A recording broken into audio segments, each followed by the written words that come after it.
Olá, estamos de volta. Esse é o Saúde Ativa, o programa que fala sobre a sua saúde. E, claro, a gente desmistifica aqui temas que são muito importantes para o nosso dia a dia e hoje, não menos importante, pelo contrário. Estamos conversando sobre o novo coronavírus, esse assunto que está percorrendo as redes sociais, assustando muita gente, inclusive. Tem pessoas que ainda não conseguiram obter as informações necessárias para desmistificar esse assunto. É isso que a gente quer, quebrar paradigmas sempre, fazer com que você se cuide muito mais, aproximar você dos profissionais da área da saúde. Isso é extremamente importante, é sem dúvidas crucial. Olha só, mas para que o Saúde Ativa aconteça aqui todas as semanas, às quartas-feiras, a partir das 9 horas da noite, nós temos parceiros que nos ajudam, que nos auxiliam, nos dão essa base para que a gente aconteça, para que a gente possa trazer esse conteúdo para você semanalmente. Um deles é o Dr. Márcio Cavalcante, ele que é ortopedista, traumatologista, também tem especialização em cirurgia do ombro e do cotovelo e traumatologia do esporte. Olha só, ele atende na Clínica Maior, na rua Nilo Peçanha 636, em frente à Igreja do Rosário.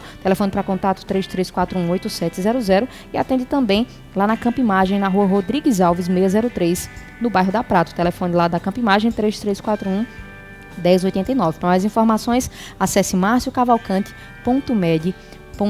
Outro parceiraço nosso também é o CPO, que é o Centro Paraibano de Oncologia e Hematologia. Ele disponibiliza uma sede aqui em Campina para dar esse suporte e, claro, oferecer de maneira especializada os melhores tratamentos oncológicos e preventivos para os seus pacientes. O CPO fica na rua Capitão João Alves de Lira, número 893, lá na Bela Vista. O telefone para contato é o 3321-1806. Afinal, falar sobre câncer é sempre importante também, a gente tem que desmistificar esse assunto e o CPO está aqui em Campina Grande para isso. Olha só, outro parceiro nosso também é o Dr. Rodrigo Vieira. Ele é cardiologista, intervencionista, também é professor acadêmico e ele cuida da saúde cardiovascular. A gente sabe que falar sobre a saúde cardiovascular é extremamente vital. É por isso que procurar um melhor atendimento é muito importante. O Dr. Rodrigo Vieira é cardiologista e atende lá na Provasc, que é especializada na prevenção e tratamento desse tipo de doenças. Você ainda conta com exames como teste ergométrico, mapa, Holter, entre outros, dentro da própria clínica. A Provasc fica na rua Sandra Borborema, número 61, no centro da cidade. O telefone 2102-5560. E olha só, outro parceiro também nosso, outra parceira, na verdade, é a Clínica Doutor Na Hora. Cuidar da sua saúde ficou muito mais fácil com a Clínica Doutor Na Hora. Agende suas consultas e exames agora mesmo, de onde você estiver, pelo site drnahora.com.br. Ou manda um WhatsApp para o 981940606. São mais de 30 especialidades, exames laboratoriais, cardiológicos, de imagem, ginecológicos, enfim, comodidade é com a Clínica Doutor Na Hora. Atende agora em 2 pontos, na rua João Alves de Oliveira, lá no centro, e na Praça da Bandeira, também no centro da cidade. E outro parceiro nosso, a gente não pode deixar de lembrar, da saúde feminina, né? O parceiro nosso que cuida dessa saúde, desse âmbito, é o Dr. Antônio Henriques. Ele atende lá na Clínica Santa Clara, que fica na rua Duque de Caxias, número 630, no bairro da Prata. Para marcar sua consulta com o Dr. Antônio Henriques, é o 399-6227 ou 9958-4401. A saúde feminina agradece por todo esse cuidado, porque o Dr. Antônio Henriques, ele dá essa assistência para a mulher, não só nos períodos rotineiros mesmo, né, na rotina do dia a dia, mas também acompanha a gestação. Enfim, é um médico excelente que já tem muito gabarito aqui na cidade de Campina Grande. Pois é, são os parceiros que nos dão essa base para que a gente aconteça todas as semanas aqui na TV Nordestina. Falando nisso, você pode nos acompanhar não só através do canal da TV Nordestina, como também através do portal tvnordestina.com.br ou também através do canal do YouTube, TV Nordestina Oficial. Você procura lá, vai encontrar o primeiro canal e vai nos assistir, nos acompanhar em tempo real e também acompanhar os programas anteriores que vão estar lá disponibilizados para você.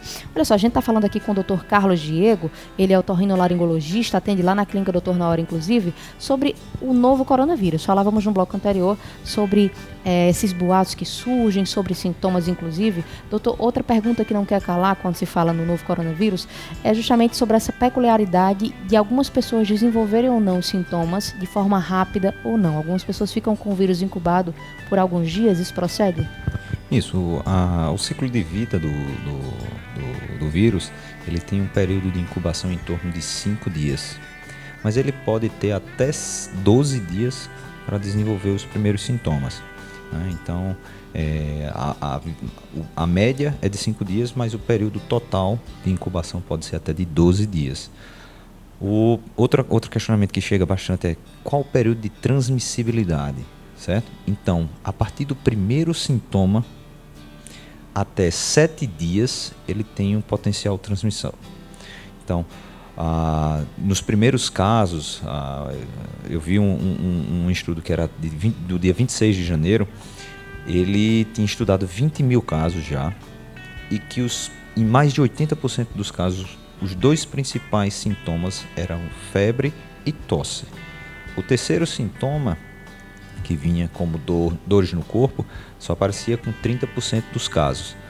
Então, ficou bem caracterizado essa questão da febre e da tosse como sendo dois dos principais sintomas do vírus, não é? Então, esse período, quando a pessoa começa a desenvolver os sintomas e 7 dias em seguida, a pessoa começa a ser um vetor de transmissão. Não diferente, por isso que as pessoas ficam em quarentena de 14 dias, para que fiquem observando se esses sintomas vão se aparecer até o período de incubação, que é no máximo de 12 dias, e que aparecendo esses sintomas no período após 7 dias, essa pessoa não seja responsável por transmitir para outras. Pois é, a gente tem um balanço que chamou muita atenção hoje, doutor, no caso, ainda no dia de ontem, de mais de 430 casos confirmados não, casos suspeitos confirmados aqui no Brasil.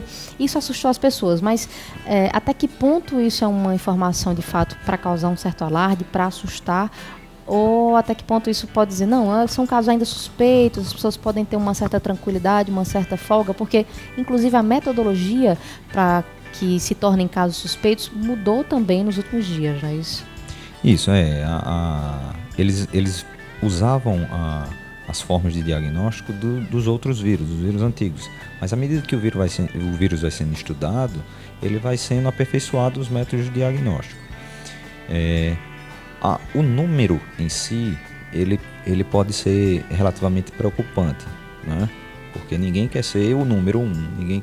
São 10 mil casos, mas um morre, ninguém quer ser o 1 que morre, né? Então,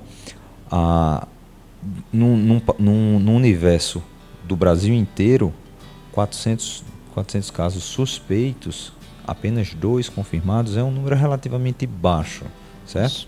Então não tem motivo para nós aqui, por exemplo, aqui em Campina Grande, ficarmos andando de máscara ou cancelar eventos aqui, porque o aglomerado de pessoas pode ser transmitido o vírus em questão. Não, isso aí não vejo motivo para alarde.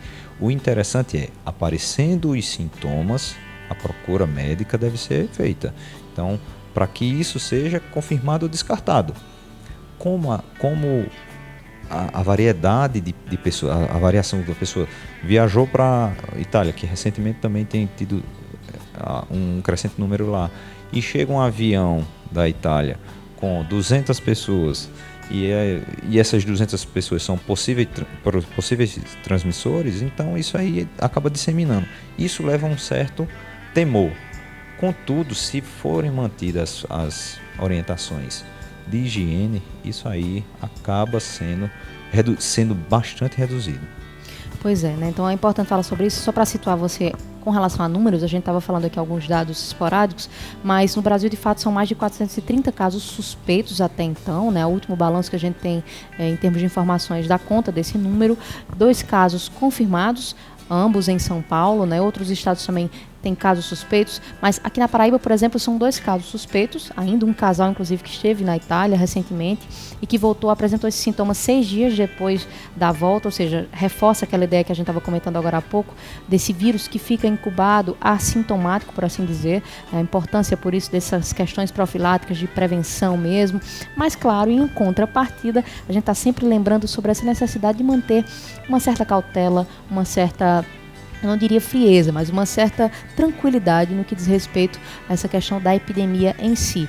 Como o doutor mesmo falou, nós né? não vamos negligenciar coisas, sim. Mas contudo não precisamos fazer coisas demasiadas. Ninguém precisa ficar em casa, trancado, tudo fechado e passando álcool gel até na parede para Exatamente. É uma questão de um certo equilíbrio. Num momento como esse, a gente sabe que é um pouco difícil, ainda mais numa era em que as informações se disseminam de forma extremamente rápida, muito velozes, e isso preocupa bastante. É por isso que eu estou sempre frisando essa ideia de uma consciência com relação às informações que você recebe e que você repassa, principalmente aquilo que você repassa, que você transmite através das suas redes sociais. Os smartphones, os aparelhos eletrônicos, a própria internet acabam sendo uma via de mão dupla, né? É muito positivo você ter essa possibilidade de disseminar as informações, de compartilhar aquilo que você pensa, mas e em contrapartida é muito perigoso também. E principalmente num momento como esse, um momento delicado em que muita gente está assim vivendo um momento de tensão, de alarde, enfim, o equilíbrio, sem dúvida alguma, é fundamental. E lembrando que, em termos de Campina Grande, no contexto aqui de Campina, esse aparato de frente são as UPAs, né, doutor? Então, se você tem algum sintoma, é importante que você se direcione ou a um médico particular, claro, da sua confiança, mas se você quer ter acesso direto em termos de SUS, essa linha de frente são as UPAs, e a partir das UPAs, se houver algum sintoma suspeito, aí existe um encaminhamento. Aí, né? Isso, o generalista, na hora que ele suspeita disso, no serviço público ele vai encaminhar para o serviço de referência. Em João Pessoa, o Clementino Fraga, que é o de infectologia, e se eu não me engano ainda existe outro... O Laureano Vanderlei, não é isso? Isso. Aqui em Campina Grande é o Pedro I, né, doutor? Pedro I. Isso. Então ele faz a referência, ele encaminha para o paciente para ser avaliado lá. Pois é, então é importante passar por um médico, enfim, mesmo que você comumente desenvolva resfriados, pessoas que têm uma certa alergia, que já sofrem com uma perda do sistema imunológico, é importante que agora, nesse momento, por mais que seja rotineiro na sua vida, nesse momento é diferente. O prognóstico tem que ser um pouquinho diferente, né, doutor? Apresentou um sintoma, uma tosse, uma febre, é importante procurar um médico. Nesse caso, é importante sempre procurar um médico. Apresentou os sintomas, é sempre bom procurar um médico. Como eu disse anteriormente, a maior suspeita é se tiver tido contato com alguma pessoa que fez viagem para o local endêmico, né? Então, por exemplo, por mais que um paciente aqui, nativo de Campina Grande, que nos últimos 15, 20, 30 dias não fez viagem alguma, não teve contato com ninguém que fez viagens, mesmo que ele desenvolva sintomas fortes de uma gripe, não vai ser o coronavírus. Ele pode ter um H1N1, ele pode ter outros vírus que acometem a via aérea superior e a gente vai tratar dessa forma, entendeu? Obviamente, se ele disser, não, comecei a desenvolver isso, meu pai viajou e chegou de viagem de tal forma. Então, existe um fator determinante. No site da Organização Mundial de Saúde, eles preconizam que exista esse tipo de contato. Ou a própria pessoa tenha viajado, ou tenha tido contato nos últimos 14 dias com alguém que tenha feito uma viagem para local endêmico. Pois falando em viagem, agora a gente acabou de passar, né, recentemente, por um período extremamente simbólico para o Brasil, que foi o Carnaval. Muitos turistas a gente recebeu aqui, claro, como de comum, né? Costumeiro já que a gente receba essa quantidade grande de pessoas nesse período do Carnaval. Essa questão das aglomerações também em cidades chaves, como a própria Olinda, Salvador, outros pontos do país que acabam juntando um certo número de pessoas. Isso também causou um susto em muita gente, pessoas que inclusive voltaram no Carnaval e apresentaram sintomas de alguma gripe, já voltaram assustadas demais. Como a gente sempre comenta aqui, é preciso uma cautela, porque nem sempre vai ser o coronavírus, existem milhares de outros vírus aí circulantes no país e, enfim, e que não causam esse alarde todo, que não causam esse susto todo, né, doutor? Inclusive, em São Paulo, que tem o maior volume de casos, alguns pacientes, como eu falei, eles podem ser com a forma subclínica, ele pode ter apresentado sintomas de forma mais branda e não ter desenvolvido a doença completa, entendeu? Esses casos, assim, muitas vezes eles passam despercebidos.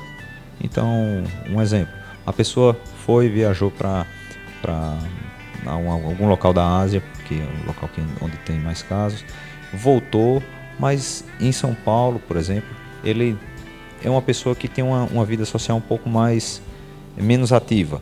Então ele trabalha na própria casa, mora sozinho, passou os 15 dias já, ele voltou gripado e ficou bom. Não teve contato, vamos supor que ele não teve contato com nenhuma outra pessoa. Essa pessoa é um caso suspeito que foi subnotificado. Ele teve a doença, vamos supor, ele teve a doença, mas não teve a capacidade de transmitir para outras pessoas. Isso também acontece, entendeu? A pessoa por isso que é tão importante esse contato com a pessoa que viajou ou a pessoa que propriamente ter viajado. Pois é importante demais a gente estar falando sobre esse assunto, porque vai que você até então estava acreditando que estava correndo um risco iminente, né? Ou seja, o tempo inteiro com medo de sair na rua. Tem pessoas que, infelizmente, acabam tomando para si essas dores e ficam com certo medo, mudam a própria rotina. E não é bem assim.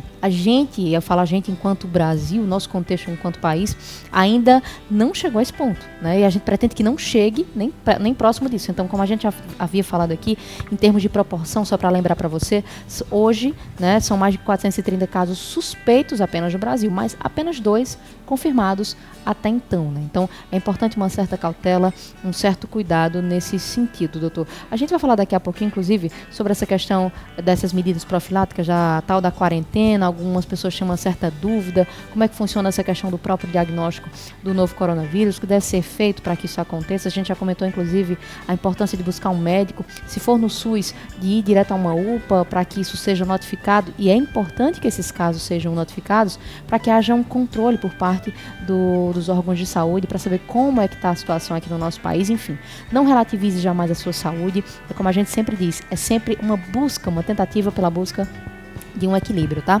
A gente vai continuar falando muito mais sobre esse assunto, mas vamos para um breve intervalinho. Daqui a pouco a gente volta com muito mais saúde ativa para você. Fica por aí.